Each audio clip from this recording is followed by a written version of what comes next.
بسم اللہ الرحمن الرحیم۔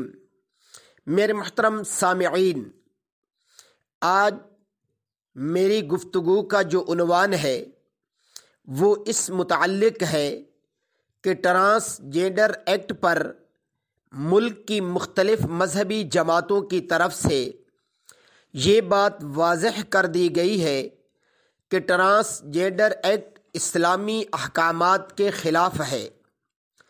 مساوی شہری حقوق کے خوشنما الفاظ کی آڑ میں ملک پاکستان کی اسلامی شناخت کے خلاف NGOs کی سازش ہر حال میں ناکام بنائیں گے۔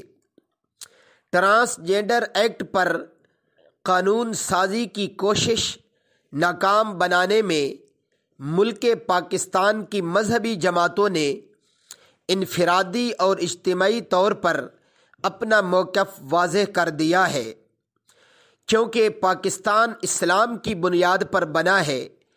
اس میں ہر وہ قانون قابل قبول ہوگا جو عین اسلامی اقدار کے مطابق ہوگا، لیکن ہر وہ قانون جو قرآن و سنت کے خلاف ہو اور بے حیائی، گمراہی اور یورپ کی میلی کچیلی تہذیب اور کلچر کو فروغ دیتا ہو، ہرگز قابل قبول نہ ہوگا۔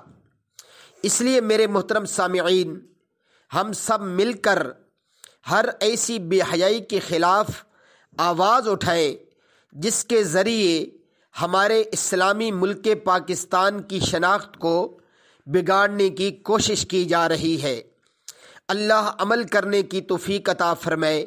وآخر دعوانا ان الحمد للہ رب العالمین۔